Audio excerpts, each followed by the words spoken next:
MMS news 24 में मैं फरीद खान आपके स्वागत करता हूं। एक आम आदमी जो होता है उसका जीवन का एक उद्देश्य होता है रोटी, कपड़ा और मकान। रोटी के लिए वो ज़िंदगी भर जूझता है, कपड़े का भी इंतज़ाम करता है। साथ ही साथ उसके लिए एक जो सबसे बड़ी जो समस्या होती है वो होती है मकान की। कुछ लोग अपनी कई पीढ़ियाँ गुजारने के बाद खुद के मकान में आते हैं। पूरी ज़िंदगी की जुस्तजू के बाद वो किराए से रहकर या अन्य तरीक़ों से रहकर वो खुद का एक मकान, एक अपना आशियाना बनाते हैं। लेकिन जब उनकी पीढ़ियाँ बीतने के बाद 40 साल, 30 साल, 50 साल बाद उन्हें ये पता चलता है कि जिस आशियाने को उन्होंने धीरे धीरे रहकर अपने पेट काट कर उन्होंने बनाया है, वो आशियाने की जो ज़मीन है वो ज़मीन शायद शासकीय है। शासकीय ज़मीन होने का उन्हें तब पता चलता है जब उस ज़मीन की कोई भी व्यक्ति शिकायत कर देता है और शिकायत के आधार पर नगर निगम, प्रशासन, तहसीलदार और पूरा एक जो प्रशासनिक अमला है वो पहुंचता है पुलिस बल के साथ और धड़ाधड़ वहां पर एकाएक वहां पर पूरे मकान धराशायी कर देता है। हमारे साथ वकील हैं हकीम बेग साहब। हम बेग साहब से जानेंगे, राजस्व के मामले देखते हैं, ज़मीन से जुड़ी हुई चीज़ें देखते हैं। वकील साहब, हम जानेंगे। वकील साहब, मेरा जो सवाल है कि कोई शख्स बड़ी मुश्किलों से अपना मकान तराशता है, बड़ी मुश्किलों से अपना पीढ़ियों का जो सपना होता है उस सपने को संजोता है, लेकिन ऐसा क्या होता है कि जब एक मोबाइल कंपनी का मैं जिक्र करूं कि जब मोबाइल कंपनी में जो अपन सिम लेते हैं तो सिम के माध्यम से अगर कोई कंपनी का कॉल आता है या कोई फ्रॉड कॉल आता है तो वहाँ पर रेड कलर का अपनी जो स्क्रीन चेंज हो जाती है। तो ऐसे में क्या खसरा में या कहीं ऐसा कुछ है, नियमावली नहीं है कि अपने पता चल जाए रजिस्ट्री करने के दौरान कि ये शासकीय ज़मीन है या निजी है? देखिए, इसमें क्या है कि सरकारी तंत्र की एक बहुत बड़ी कमी है। इसमें एक्चुअल क्या है कि ये जो रेवेन्यू डिपार्टमेंट है, इस रेवेन्यू डिपार्टमेंट में सारी भूमियाँ जो हैं वो खसरे के रूप में दर्ज होती हैं। और वो खसरा मतलब जब से 1959 से जब ये भू राजस्व संहिता बनी तब से लेकर कि खसरा कंटिन्यू अपडेट होता है और राजस्व कर्मचारी इसको अपडेट करते हैं। इसके अंदर में कहीं ना कहीं राजस्व कर्मचारी की वजह से कि कुछ गलती से या कोई त्रुटि के कारण जो है वो शासकीय भूमि जो है निजी भूमि में दर्ज हो जाती है और उसका लाभ कुछ जो भूमाफिया लोग हैं या कुछ और इस टाइप के जो लोग हैं वो उसका लाभ उठाते हुए उस भूमि को निजी भूमि घोषित करके और उसकी जो है रजिस्ट्रियाँ कर देते हैं इसके अंदर में। अब वो एक रजिस्ट्री होती है, 2 रजिस्ट्री होती है, आगे जो है चैन रजिस्ट्रियाँ होती जाती है उसके अंदर में।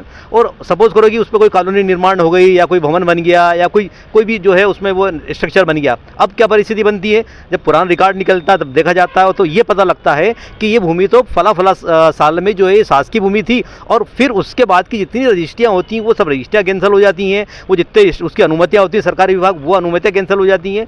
इसके लिए क्या होना चाहिए कि सबसे पहले वो 1959 में जब भू राजस्व संहिता बनी तब से जो अपडेट होने लगे हैं सर्वे खसरे नंबर हुए, तब से लेकर कि जो है जितने भी अनुमति देने वाले विभाग होते हैं उनको कॉन्शियस रहना चाहिए और कॉन्शियस रहने के साथ में उस समय का रिकॉर्ड अपडेट करते हुए उनको जो है जांच अधिकारी जैसे एसडीएम होते हैं, तहसीलदार होते हैं, पटवारी होते हैं, राजस्व निरीक्षक होते हैं, इन लोगों को थोड़ा कॉन्शियस रहकर कि जब जाँच के लिए इनके पास आता है प्रकरण तब पुराना रिकॉर्ड इनको खुद को निकालना चाहिए इसके अंदर में। आज मैंने कई मामलों में देखा कि जो है पटवारी या आरआई ये जब त्रुटि सुधार के प्रकरण आते हैं तो उसमें खुद पार्टी से ये कहते हैं कि साहब एक काम करो, आप फला जो है कचरे का जो है निकाल के ले आओ, हम उस आधार पर रिपोर्ट जो है वो आपको दे देंगे इसके अंदर। बट क्या रहता है इसके अंदर में, वास्तव में अगर जांच के पास आपके पास आया है तो आपको खुद को इंटरेस्ट लेकर कि उस समय का रिकॉर्ड आपको खुद को जो है जिला रिकॉर्ड से या जहाँ भी तहसील रिकॉर्ड से अवेलेबल करा करके उसको अपडेट करना चाहिए और फिर रिपोर्ट तहसीलदार के यहाँ पर या एसडीएम साहब के यहाँ पर पेश करना चाहिए इसके अंदर। बट वो ऐसा नहीं हो पा रहा है उसके अंदर में। इसकी वजह से क्या हो रहा है कि वो जो निजी जो सरकारी भूमियाँ थी वो निजी में चली गई और निजी भूमि पर निर्माण हो गए। और आज जब व्यक्ति अपना खून पसीने की कमाई से जो पैसा बना करके वो मकान खरीदता है, बनाता है या कोई जो स्ट्रक्चर बनाता है वो फिर सरकारी भूमि घोषित होने के बाद में टूट जाती है। तो आम आदमी को इसलिए जो है ये सारी परेशानी आती है इसके अंदर में।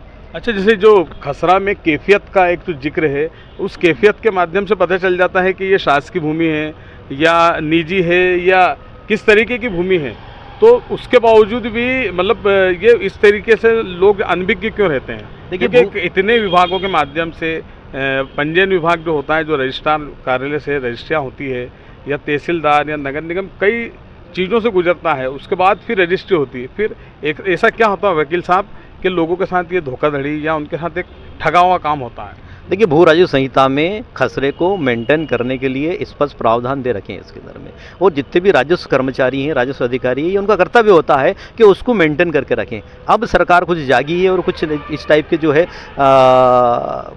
अभियान निकाले हैं, और अभियान के तहत उनको जो है व्यवस्थित किया है उन्होंने इसके अंदर में। फिर भी बहुत सारी कमियां सिस्टम के अंदर, उस कमियों का जो है खामियाजा एक आम लोगों को भुगतना पड़ता है।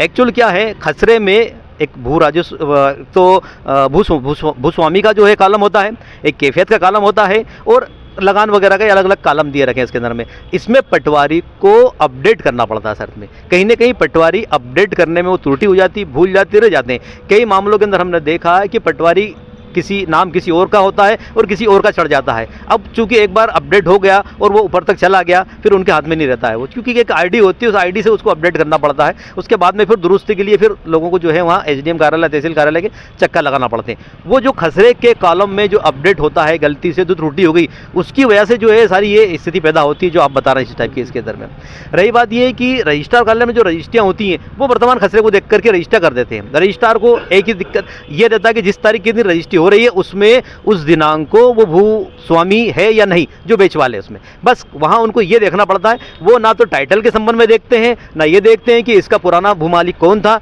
कुछ नहीं। जो वर्तमान खसरा था, 5 साल का खसरा, वो देखते हैं और उसके आधार पर रजिस्ट्री कर देते हैं। इसके अंदर आप ये देखते हैं कि बराबर इसका वैल्यूएशन हुआ कि नहीं, गाइडलाइन का पैसा जमा हुआ है कि नहीं। इसके ज़्यादा रजिस्ट्रार को देखने का कोई ज़रूरत नहीं होती है इसके अंदर में। अब सारा टाइटल का मामला आता है, टाइटल का मामला देखना होता है, सीधा कोर्ट में भेज देते हैं। मामला गलत रजिस्ट्रियाँ हो गई, एक भूमि स्वामी पुराना था, एक नया भूमि स्वामी पैदा हो गया, उसने उसको चैलेंज कर दिया। तो रजिस्ट्रियों को जो है कैंसिल करने का या चैलेंज करने का काम तो कोर्ट को होता है, सिविल न्यायालय को होता है। ये राजस्व कर्मचारी, राजस्व अधिकारी से बाहर हो जाता, उनके अधिकार से बाहर हो जाता, वो कर नहीं सकते उसके अंदर में।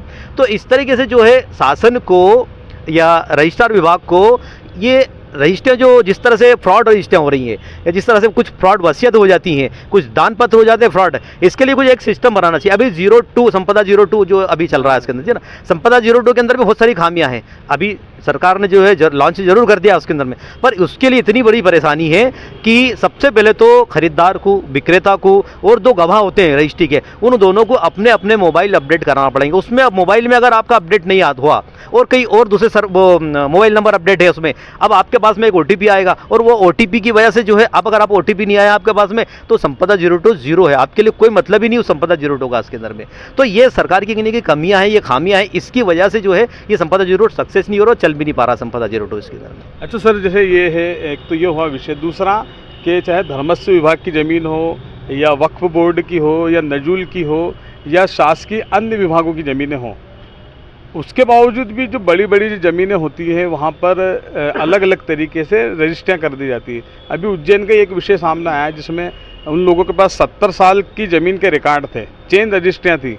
उन्होंने वहाँ पर अपने ज़मीन को मतलब निर्माण करने के लिए नगर निगम से परमिशन ली, भवन बनाने के लिए, या जितनी भी जो उनका नक्शा पास करवाए, सारी चीज़ें होने के बावजूद भी उनकी रजिस्ट्रियाँ 0 घोषित, मतलब अभी शासन के द्वारा नहीं की गई है, लेकिन उन्हें बताया गया है कि आपका अवैध निर्माण है। अब ऐसे में उन लोगों के लिए रास्ता क्या रहता है, या क्या करना चाहिए ऐसे लोगों? देखिए, मैंने जैसा बताया आपको कि भू राजस्व संहिता में स्पष्ट प्रावधान है उसका खसरे को मेंटेन करने का। अब चूँकि वो इतने सालों तक जो है, आपने बताया उस इतने सालों तक जो निजी भूमि रही वो, और चेन रजिस्ट्रियाँ भी हो गई, अब उसके पहले क्या थी वो भूमि, ये देखा जाना चाहिए। जब पहली रजिस्ट्री हो रही है उसके पहले का रिकॉर्ड देखा जाए कि भूमि स्वामी है या नहीं, इसको बेचने का अधिकार है या नहीं। अगर उसको बेचने का अधिकार नहीं थे, वो टाइटल की भूमि नहीं थी, तो उसको रजिस्ट्री करने का अधिकार ही नहीं था। उस रजिस्ट्री को अगर रोक देते आप, तो बाद में दूसरी रजिस्ट्रियाँ होती ही नहीं इसके अंदर में। तो ये परेशानी आती है। मैंने यही कहा आपको कि ये सीधे सीधा राजस्व विभाग की कमियाँ हैं, जिसके कारण ये आम लोगों को परेशानी होती है सर इसकी। ये हमारे साथ वकील साहब ने कहा कि राजस्व की परेशानियां हैं, लेकिन उसके साथ एक जो बात निकल कर आती है कि शासन को, सरकार को करोड़ों अरबों रुपयों का राजस्व जरूर प्राप्त होता है, लेकिन इस राजस्व प्राप्त करने में एक जो गरीब आदमी होता है, जो काफ़ी परेशानियों के साथ अपना तीसरा ज़िंदगी का एक जो मुकाम है, मकान, उसको बनाने के लिए पैरवी करता है, लेकिन उस पैरवी पर उस दौरान हथौड़ा चल जाता है जब उसे सख्त उसकी ज़रूरत होती है। मेरे साथी मुर्तजा सैफी के साथ में